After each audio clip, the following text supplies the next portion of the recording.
Hello, fellow risk takers, and welcome to my worst investment ever. Stories of loss to keep you winning. In our community, we know that to win in investing, you must take risk, but to win big, you've got to reduce it. Ladies and gentlemen, I'm on a mission to help 1 million people reduce risk in their lives. Join this mission at myworstinvestmentever.com by taking the risk reduction quiz I created from the lessons I've learned from all my guests. It's time you start building wealth the easy way by reducing risk. Fellow risk takers, this is your worst podcast host, Andrew Stotz from A Stotz Academy, and I'm here with featured guest Neil Twa. Neil, are you ready to rock? Let's do it. Awesome. And are you ready to join our mission to help 1 million people reduce risk in their lives? Heck yeah, man. Let's go.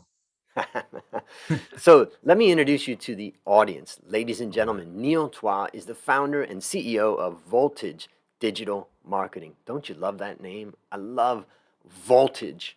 He has been launching, operating, and growing private label e-commerce businesses for the past 9 years. As of today, he and his clients have sold over $100 million in physical products, primarily through the Fulfillment by Amazon or FBA sales channel. Neil shares his blueprint for how to build an online business that can generate a passive six-figure, almost automated income in just 12 months while setting up the business for potentially millions in sales within 18 months. My goodness, Neil, take a minute and fill any further tidbits about your life. Yeah, well, I appreciate you having me here. Thanks for getting me on the mission. I'm excited. Let's go. All right. So just about me, real simply on the personal side, I am married for coming up on 15 years. I have 4 wonderful daughters. We're all born in 4.5 years. So we got real busy real fast in life early. Right after we got married, we were literally blessed with our first child less than 6 months after we got married. And so that's been a wonderful ride. It's been a very crazy ride. We do homeschool all of our children. We moved to the country here 9 years ago on 40 acres of hunting in the Ozark Mountains. Some of you might know the Ozark Show. That's not us. We're not involved in that at all. We live a nice, peaceful life out here with chickens and dogs and organic homesteading in the garden, and just love to be around my kids and my family while doing this business and lifestyle that by design that we generated and created for ourselves using the power of e-commerce that gives us this opportunity to be out here on a rather expensive internet connection powered by squirrels, as I like to joke. So if there's any latency, it's probably because we lost a squirrel and someone's going to get a new one, because we literally are country. That's amazing. You know, one question is that I've heard a lot of people talking more about homeschooling these days. Yeah. Is it difficult? How you got 4 daughters that are going to be all homeschooled. Yes. Is that like a full-time job for you and your mom, you and your wife, or what's the Yeah, well, it is. And so one of the commitments we made early on as we got married and got going, due to some medical issues that my wife had during the first pregnancy, which caused a lot of difficulty for her. She was an RN by trade, BSN nursing, loved it, loved to go out into community, and was a home health nurse. But as that struggle came with the child and she went on bed rest at 26 weeks, life kind of got very different for her and dealing with those medical issues. And then the child ultimately made the decision that it was best for her to stay home because she wasn't going to be able to work much anyways. And that kind of led us into the concept that, maybe keeping the kids with us and doing the homeschool and learning how to do that. So is it hard? Yes. By some standards, by others, no. Within the last, couple of years, due to the changes of our world, for us, it hasn't been as difficult because we are here. We do homeschool every day. My wife is here now. And she tutors the children literally in their own specific needs and the way that they're being developed. They're all, again, within 4.5 years of each other. So they're all relatively tight. They're all girls. They do a lot of things together. I'm very much outnumbered here at home, being the king with a bunch of princesses. But it has its ups and downs. It has its challenges. But at the end of the day, it's more rewarding to know that we have a direct input into their learning, their studies, their opportunities, and of course, the ability to nurture their special gifts in unique ways that only parents, I think, can do, which gives us a really opportunity to lift them up in the things that they want to do the most and the things they're good at, and really help them with the things they aren't so good at in more of a one-on-one relationship. That's inspiring. I think for a lot of people that are building their families, they're looking at how to homeschool and do other things. So it's a real good lesson. I have a neighbor of mine who's homeschooling his son since he was young, And basically, he's just saying, my job is to really instill the love of learning Yes. and help him to figure out how to learn something new. Self-starters, self-motivation. I mean, my children get up first thing in the morning, they start their studies, they do their chores. Sometimes they're up before we are, and they're Mm. already working on things. And while they get that opportunity, they're learning time management and balance. So while they get their work done and complete their work and it's checked to make sure it's obviously done accurately, or they're being challenged to do new things, if they're done before noon or 2 o'clock, they have the rest of the day to do the other activities they want to do. So Yep. they very much are learning a balance of life and homesteading and opportunities for chores and management of animals and things around here, while learning a balance of an entrepreneurial study. They are not, working 8 to 5. They are learning how to balance time management, money, and themselves while making smart decisions. And we're giving them an opportunity to become self-independent Mm. decision makers who think for themselves, not what to think, but how to think. Beautiful. One last question before we get into the big question. My audience to this podcast is about, about 50%, let's say the US, and then the Uh-huh. rest is split between Thailand, Australia, India, Philippines, many other countries, UK. And I just want you to describe kind of the ideal person that you work with to help build this business that you're talking about on FBA, just so that a listener could listen to that and think whether that fits them or not. Yeah, in simple terms, a lot of people might think that I'm too young, I'm too old, I don't have the right skill sets, technology, or other aptitudes. But the honest truth is, I've taught 19-year-old high school dropouts with phobias, social phobias, how to do this. In fact, one of the guys I'm thinking of, came to our first event with his mom because he was afraid to fly. But now at 25, he's got a girlfriend, travels the world, and works off his laptop. Retired his dad to work in his business as the operations manager, and is now a whole different kind of person. But Mm-hmm. I've also got 40, 50, and 70-year-old people in here too, who are in all walks and all stages of life. Some of them are successful in finances in one way in business, or they own multi-real estate. They own Chick-fil-A's, they own 9 Subways, or they have 27 rental properties, or they're got golf course management and theology degrees, but now they run high-end betting affinity brands on Amazon. Really, it gets down to people who understand that the e-commerce is an opportunity.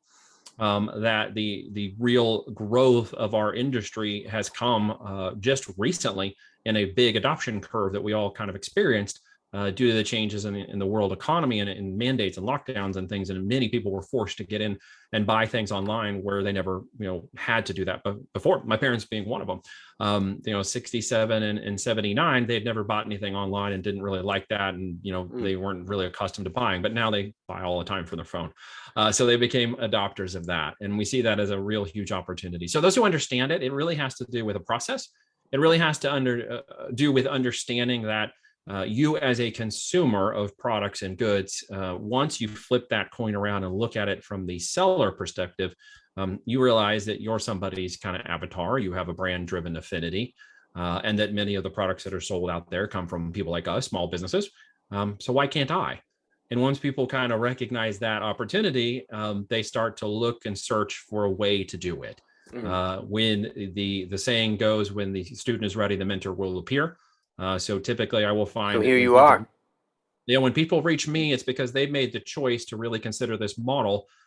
They just happen to cross paths with me at a specific time, and we Well, resonate let's with that just talk opportunity. about, before we were turned on the recorder as an example.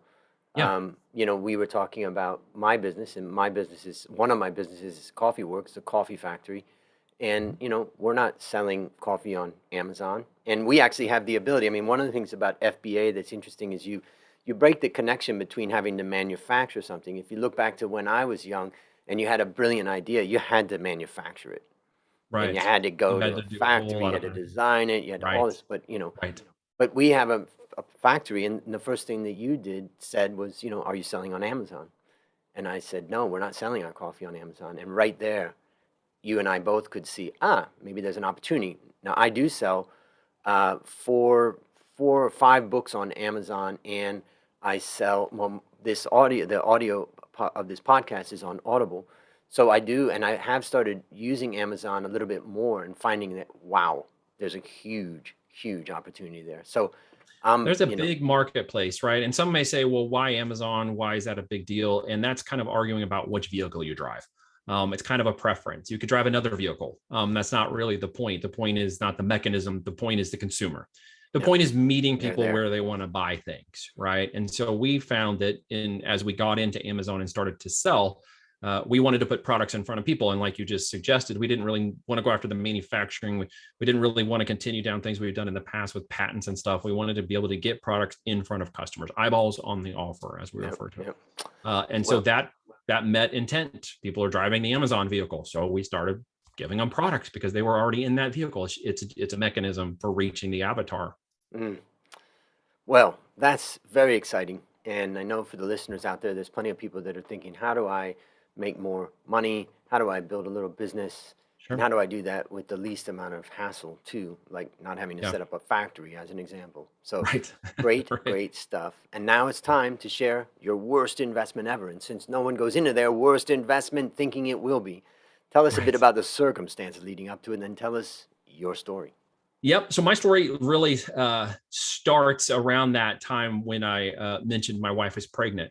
I gotten involved with some local community guys there in Oklahoma when we lived there, and they had sold me kind of on a concept for a new device, a new design, a patentable product that was going to help the oil and gas field industry. And that's big in Oklahoma, right? So it was a technology product that was going to help save price points on the power grid while allowing residential homes and businesses the ability to become what's called demand elastic to the grid. They could move and ebb and flow due to pricing changes. Your home could power down, your business could power down when the pricing of electricity went up. And as we launched into that, we knew that things were going to change by 2020. That the EPA was going to shut down, coal-fired plants, nuclear was going to slow down, the cost of electricity was going to go up, and many of those things have been realized. But so we saw that, I bought into that vision, and I thought, man, this is amazing. It's going to be amazing, changing technology. It's going to allow automated home movement of energy. It's going to change the way people even communicate, because we had a part of the technology that led me into this and got me really bought into the concept of the business. Both emotionally too much, and there's a gotcha there, and physically, emotionally, mentally, and financially, was that it could plug into a house and make every power outlet in the house a communication grid. So we had a deal with Sony coming to the table called One Plug, where you could plug a Sony television into the wall and it would immediately have full gigabit internet. So anywhere you plugged it in, you could get internet in the house at full gigabit speeds. And it would also, again, manage and monitor the grid and the power and anything plugged into it, including the entire house. And for businesses, it had a very good cost justification, ROI, for large warehouses and other things. It could more automatically manage power, lights, and costs for grid. How could this go wrong? It sounds like such an amazing idea. Sexy. I really like it. Yep. So what happened that kind of eventually started to make me question where we were going with this is, as money was being put in from investors, as capital was being raised by the millions to get this business off the ground, somehow we could never make it to a prototype. Somehow there was always kind of an excuse. There was a working prototype, but then there wasn't multiple working prototypes. There wasn't iterations of the prototypes. There wasn't stuff happening, but there was money disappearing. There was money being bought, and it wasn't coming to me. So where exactly was it going? So the blinders started to come off just a little bit. The vision blindness, as I would refer to it, started to come away as opportunity started to reveal more of its reality, as I started to peel back the layers of this onion and start to look at it a little bit more differently. It's what Jim Collins in Good to Great calls pulling the rock up and looking at the ugly, nasty, squiggly things underneath it. And so as I started to do that, it started to reveal more and more questions. As I'd financially gotten into this too far, as I had unfortunately brought other people into the investment strategy with me, I had leveraged myself too far into this hole. Before I realized 6 feet down, the water was filling up faster in the hole than I could grab the sides and pull myself out. Before that was happening, I started to realize financially I was going underwater. And so as that went, it basically, like in all things, seems to happen in some sort of movie style avalanche of snow coming down the hill, as you're running and trying to avoid it, but yet it still overtakes you. I was trying to outrun that, not realizing that there was two sets of books. So one day I walked into the office, now seeing things and questioning things that I hadn't done before. I noticed a piece of paper, and the piece of paper was a different accounting than the one that I had recently seen for money that was going to other people that was not going to product development. And at that point, I was like, oh, crap.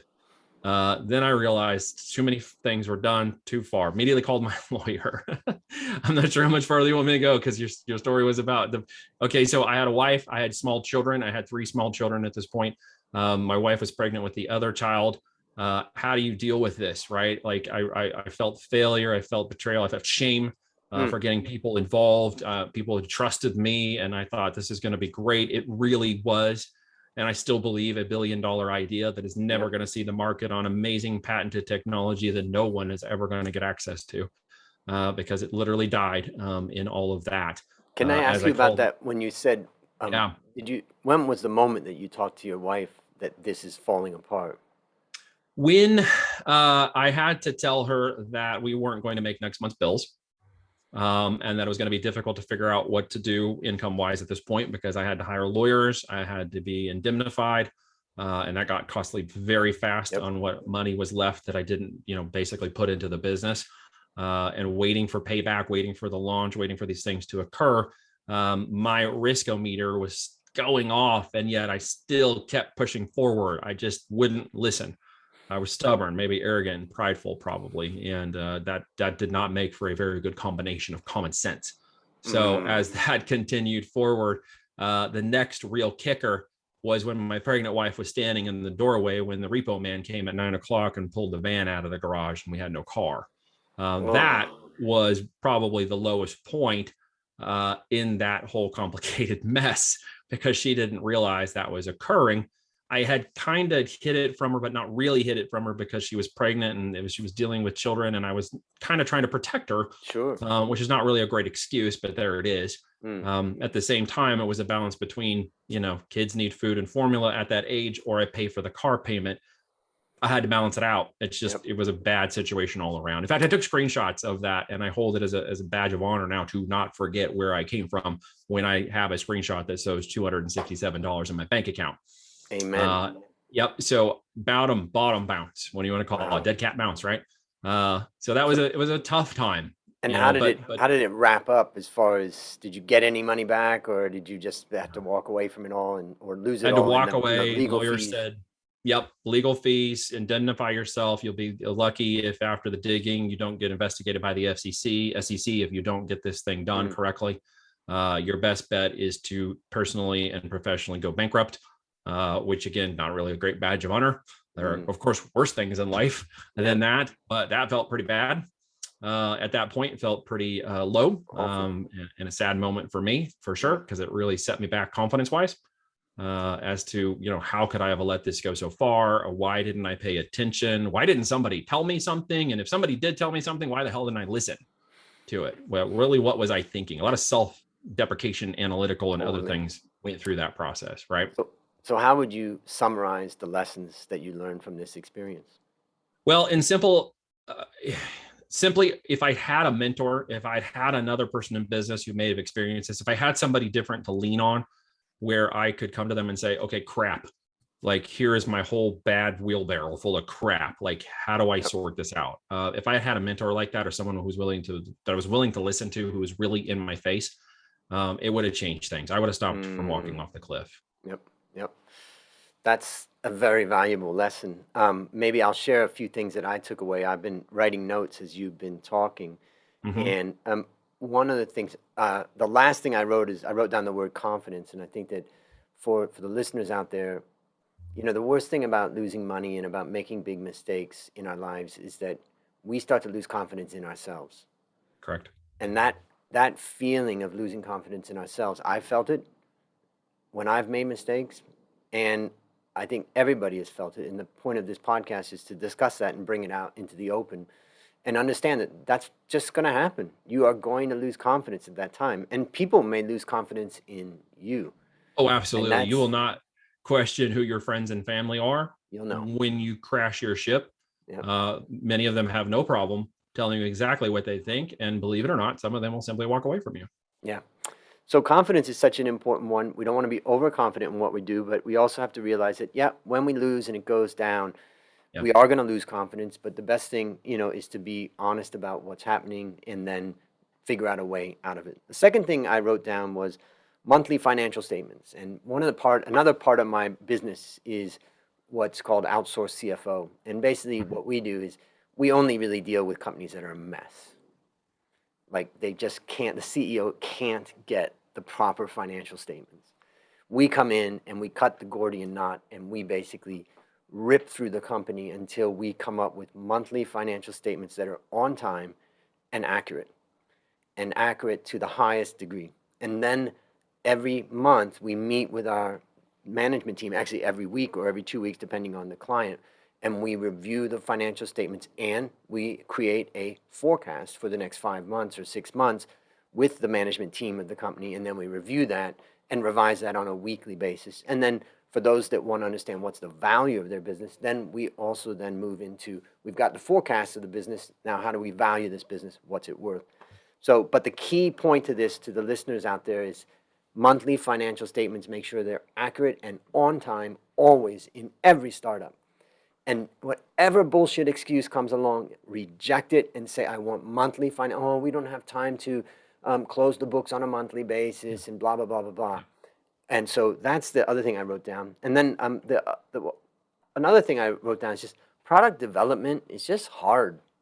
It's hard Yes, it is. to develop the product, create it, Manufacture, bring it to the create, market. I mean, just so patent it. many. Yep. Yeah, there's just If you so have many. to. Yeah, there's so many moving parts. Yes. And that's where I like the book I have here, The Lean Startup, which is a Yep. great one talking about minimum viable product. And that's where I was thinking, as you were talking about raising cash, that they were raising Correct. capital. And I wrote down, don't raise cash, create cash. Yep. That's the point of the MVP, is taking a product that people will pay for. That's right. It's not about a free product. It's about a minimum viable product that people pay $1 for, $1 or whatever that is. But start to create cash rather than raise it. And then the last thing I would just say is that, really this is partially a story of fraud, not only just, Yep. and fraud can happen all the time. That's why we need those financial statements to start questioning what's going on. But I have a model for investing in startups. It starts with trust, number one. So trust is, do I trust these people? If I trust them, go forward. If I don't trust them, get out. Number two, because everything will fall apart eventually if you don't trust. Right. Number two, is the idea good? Now, it sounds like preliminarily you had trust. Whether that was earned or not, that's probably another matter. But it sounds like the idea was great, interesting, fascinating. So let's just say you start off with trust and the idea was good. The next one is execution. Can this team execute? There's so many people that cannot execute to get that cash flowing into the company. And then the final thing, the fourth thing, is money. Does the company have enough money? And am I the only sole provider of cash, or are there others? So it's trust, it's idea, it's execution, and it's money. Those are all the things that I took away from your story. Anything you would add to that?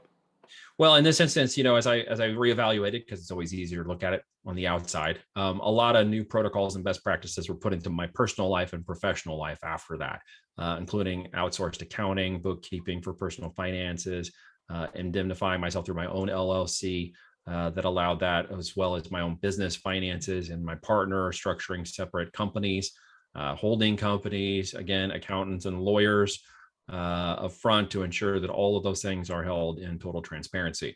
So that was a very different way of doing it, of course, and learning those hard knock lessons. But of course, fraud is a tough one, and people want to manipulate those. Some of those things are hard to get around. In this case, these gentlemen, literally, as it got down to it, the gentleman who was helping us with the prototyping and MVP knew exactly what he wanted to create, but was underfunded. The other two gentlemen literally had an ego, pride, and greed issue.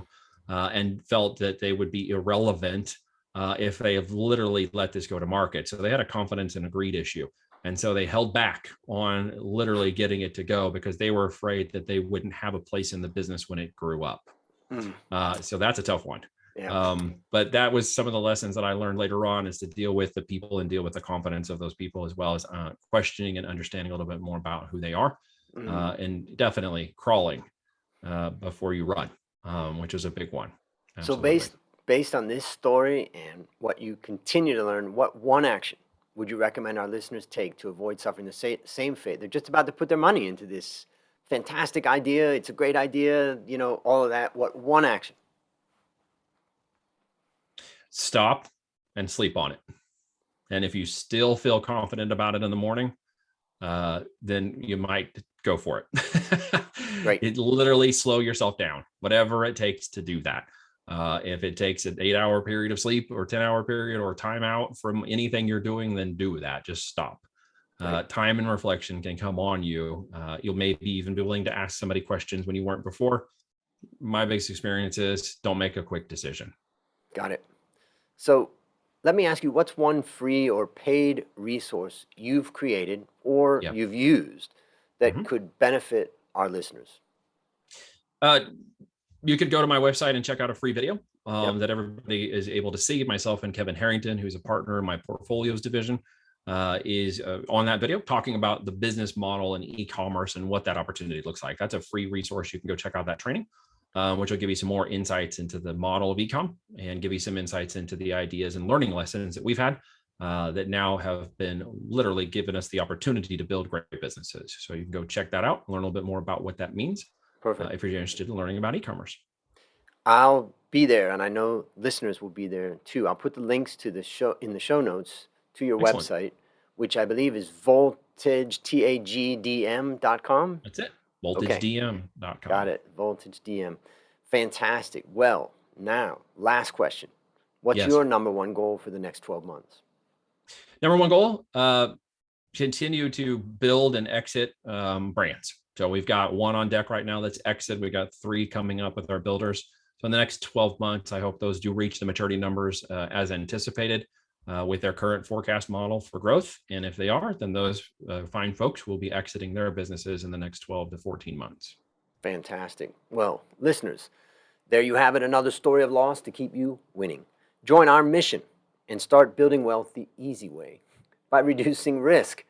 Start by going to myworstinvestmentever.com and take the risk reduction quiz. As we conclude, Neil, I want to thank you again for coming on the show. And on behalf of A. Stotz Academy, I hereby award you alumni status for turning your worst investment ever into your best teaching moment. Do you have any parting words for the audience? Well, parting words, that's a good one. Feel the fear and do it anyways. There it is. Just be smart about it. Feel the fear and do it anyways, but be smart about it. That's a wrap on another great story to help us create, grow, and protect our wealth. Remember, ladies and gentlemen, this podcast is about one guest, one story, one mission to help 1 million people reduce risk in their lives. Fellow risk takers, this is your worst podcast host, Andrew Stotz, saying, I'll see you on the upside.